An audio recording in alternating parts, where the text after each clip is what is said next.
I love music. And all the genres, there are so many different styles, but I don't find too many styles that I don't like. I just enjoy music. But with music, there's so many different lyrics and themes, and there are very few more topics than on forgiveness. I mean, think about some of them. There's a song, Forgive Me Friend by Smith and Thell. There's the one by Demi Lovato, Sorry, Not Sorry. The famous one by Justin Bieber when he said sorry to Selena Gomez. And even when I was in elementary school, the song by Britney Spears came out, Oops, I Did It Again. So you see the theme here? Oops, sorry, forgiveness. In all these different ways, they're trying to move forward in a relationship that has been tarnished. Last week, Justin talked on the relationship of Jacob and Esau and how they worked out their differences after they were estranged for many years. Sure, that story was pretty extreme as siblings being separated for a couple decades, but I'm sure it's not all that different from our own family stories, if you really think about it. In every family, there are plenty of opportunities to give and receive forgiveness. That's what we're going to talk about today. There are so many reasons why we might need to forgive our family. I think about my family, they are nuts. And there's been so many times where I have felt like I've needed to forgive them or I've needed to go to them, ask forgiveness.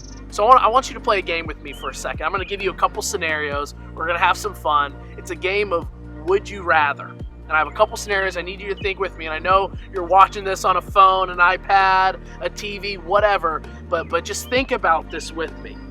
Would you rather forgive a sibling for stealing your money or stealing your friend?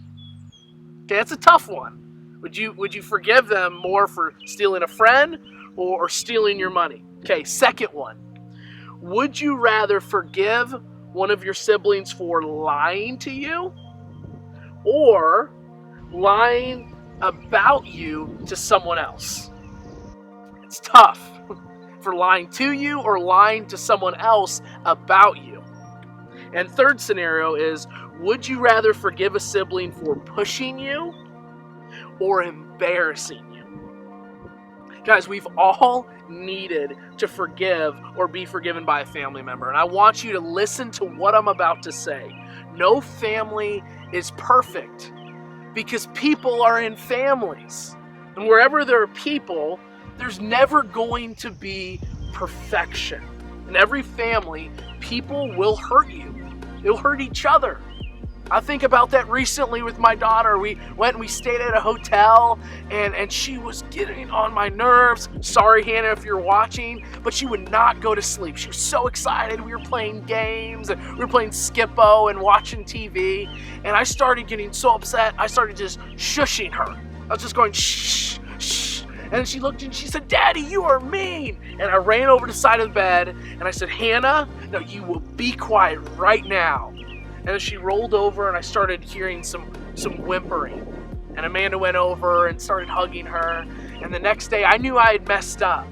So I went to her and said, Hannah, I'm sorry. Even Daddy messes up. And she didn't say, I forgive you. She's just like, yeah, you were mean last night. But regardless, we all mess up because there's those moments where we need to ask forgiveness or where we have been hurt and we need someone to come to us and tell us, hey, we've messed up. And so with that, I want to tell you guys another story because that's me as an adult, but I made an even more dumb mistake when I was younger. My sister and I, her name's Liberty, if you're watching, again, forgive me as well. We ended up putting our money together to buy a car.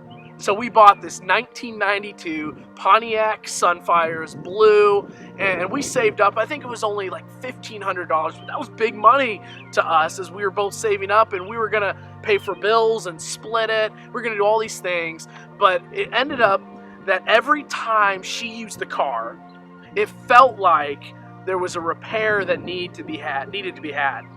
And it was little things. It was the starter, and then it was the battery. But then it got to big things. She blew the engine. And that just made me furious. I got so embittered with her.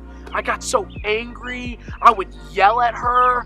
I would be so mean, and it took me years to get to a place to heal and just be like, you know what, I'm sorry. I'm sorry that I was so rude. So no matter where you are, you have those mistakes, and she had her issues as well that she needed to ask forgiveness from me, but I knew I was in the wrong, and I knew there was something that needed to change in order for that relationship to heal moving forward. At some point, we all need to forgive or be forgiven by our families. Sometimes forgiving our family members is easy, but when a person has deeply hurt us, forgiveness can be much more difficult. Typical families let their hurts go unresolved until they result in bitterness, a broken relationship, or even revenge. But atypical families know their relationships with their families are too valuable to lose. Last week we talked about Jacob. Today I want to introduce you to his son Joseph and his brothers. We've talked about Joseph before, so you may be familiar with some of his story.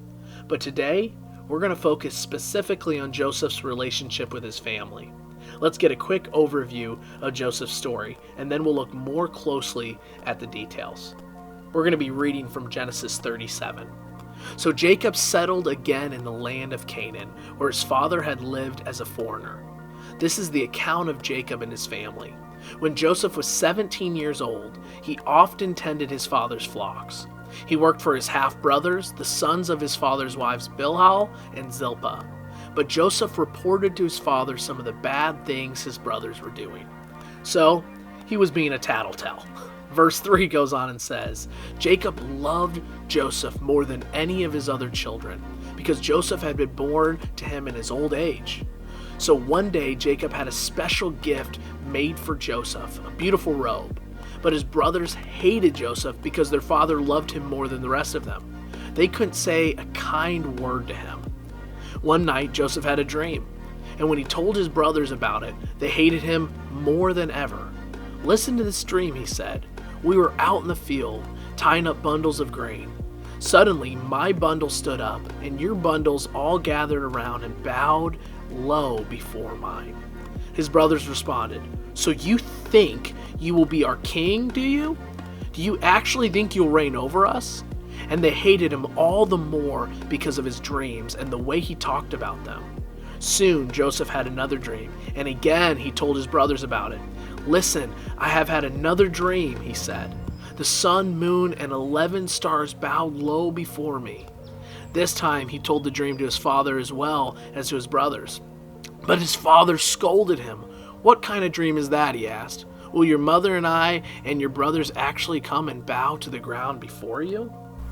Let's think about these family dynamics for just a second. Joseph is clearly his father's favorite, and he's not shy about that. He actually gloats with his brothers and goes out to the field and tells them, as the youngest brother, that they're going to be serving him one day. And I know that's something in our culture that we don't think about as much because, one, we don't have as many kids as they did at this time, and two, the first child to the last child, the dynamics were so different. So here's this guy who goes and says, hey, I'm loved, I got this fancy coat, you guys are all going to serve me. That is essentially, to them, like a slap in the face. And so Joseph, he does this, and the response is what we could expect. And I don't want to justify what the brothers did, because many of you've heard this story, you know what's about to happen. They want to kill him. Many of them actually are deciding a way to kill him, but instead they decide, let's sell him into slavery. So he gets sold into slavery, and then he goes and he works for Potiphar, and then he gets thrown in prison, then he tells a dream, and blah, blah, blah. It gets to the place where now he's the second most powerful man in Egypt, which at that time was the world power. So one of the most powerful men in the entire world. And now there's a drought. So his brothers go all the way from Israel to Egypt, and he is overseeing all their provisions, all their food, and the distribution to the nation and selling to people that are coming from local countries, local areas to get food. And so here's his brothers, the very people that sold him into slavery, that stole his childhood, that stole his relationship with his father and his mother, and they're standing right there. He chose to do something that was atypical. He could have ordered their death. He could have humiliated them. But instead, he did something that was so different. He chose not to be typical, which would be to give them what they gave him. He chose to be atypical, to extend grace and compassion. And we see it in the word that the forgiveness that he extended instead of bitterness was a sign of what God had done in his life. And we read it all in Genesis 37. But many years later, things again got to this point. And he had to forgive his brothers. And we see in the Sermon on the Mount that Jesus, he preached this. In Matthew chapter 18, verse 21 and 22, Jesus is talking to Peter and the disciples. He said, "Then Peter came to him and asked, 'Lord, how often should I forgive someone who sins against me? 7 times? Not 7 times, Jesus said, but 70 times 7. Jesus goes on to tell the parable about a man who had been forgiven of a huge debt. It was not forgiveness that he deserved. He deserved to be punished. But when someone asked the same man to forgive them of their debt, he refused. So he's saying, you need to forgive as you have been forgiven. That's the kind of forgiveness that God has shown us through Jesus. We forgive as we've been forgiven. We extend the same love as we've been extended love.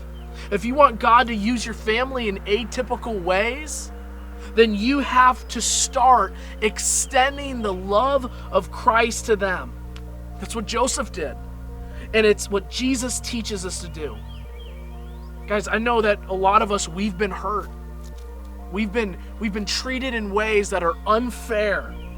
And some of us, our families are so jacked up. We say, how could we even forgive them? I'm not talking to the ones who have experienced abuse, have experienced that verbal or sexual or emotional. I know that there's some things that are so much bigger than what we can forgive on our own. And honestly, if you've experienced some of that, I want you to find someone and talk to them. Because those people, they should be punished for what they're doing. By our government, by talking to the police. You are not alone. And I want you to stop what you're doing and find someone. But if you are like most people who have to battle with these small things that turn into big things, that turn into bigger things, we can extend that love. Because we see that, and it's one of my favorite quotes, to forgive is to set the prisoner free and realize that you were the prisoner. If you don't extend that forgiveness, the only one that you're hurting is yourself. Because not so typical families forgive each other. So here's the big 100-pound question. How do you forgive a family member when they've hurt you? Forgiveness doesn't have to be so complicated. And I want to share 5 ways that you can move forward and forgive them and to work on yourself. The first one is to admit. Admitting you've been hurt is huge. Sometimes we live in denial, not thinking that we have been hurt. Admit it. Come to terms with it. And realize that this is something that has affected your life. Second thing we can do is we can talk to God. Tell God that you need His help to forgive them. Don't think that you can do it on your own. Go to Him and tell Him that you need Him to provide in this area. Third thing is ask God. Ask Him to heal. Once you've told Him for help, ask Him for the healing of parts of your heart that have been broken and damaged. Fourth thing you could do is to make a decision to choose. Choosing to focus on moving forward instead of what happened in the past. In Philippians, it says to look what lies ahead and forgetting what lies behind. Sometimes we just got to press forward. And the fifth thing we got to do is forgive ourselves, because maybe we've played a part in this. Maybe we've hurt them as well. If we do those 5 things, I think we will be on the right track. So think right now about a family member you need to forgive. Now imagine how you and your family could be transformed if you were willing to choose forgiveness over bitterness or revenge. I'm going to ask some questions I really want you to start thinking with me. How do you think forgiveness could change your attitude or perspective? How do you think forgiveness could change the person you're fighting with? How do you think forgiveness could begin to change your family's pattern of behavior in the long term? I get it, guys. Forgiveness is tough, but isn't it amazing that we get to forgive others in the same way God's forgiven us? In the next few minutes, here's what I would like you to do. Identify someone in your family you need to forgive, write their name down, and pray for them as you do. Think about why you want to forgive them. Is it because you're tired of feeling angry? Because you don't want to become bitter? Because you miss having a close relationship with them? Write that down. Hang on to that card. Let it be a reminder of your commitment to forgive instead of take revenge. Forgiveness is often a process, so while you learn to forgive, you may need to be reminded of why it's worth it. Forgiveness is something we can offer to those who have hurt us, but it's also a gift we give ourselves. Unforgiveness leaves us feeling bitter or angry, closed off to others. But when we let God help us forgive, we find healing and hope and freedom. So I want to challenge you guys, don't be typical. I get it, our families are pretty screwed up. They're pretty difficult. But our imperfect families aren't hopeless. Like Joseph and his brothers, not so typical families forgive each other. It's not your job to fix your family, but if you want to see your family be used by God to do atypical things in the world, you have a role to play. So don't be typical, take that stand, and just see what happens. Hey guys, it's Lily and I'm here to bring you into a time of communion. We've noticed that things have started to open up and we can start going places again. And I'm also excited to say that we'll be back together in church next week. But what I want to talk about today is what we've been doing over the past few weeks in quarantine with your family or maybe even yourself. Maybe you've started a new workout plan or painted some things, listened to new music, all that fun stuff. But one thing I really want to talk about is our spiritual lives. How much time have you carved out for God over these past few weeks? How many times have you been praying over the course of the week? How much scripture have you been reading? I know a personal struggle for me is finding consistent time for God during the week. I feel if I do it one day, I might not have to do it the next, but that's just not the case.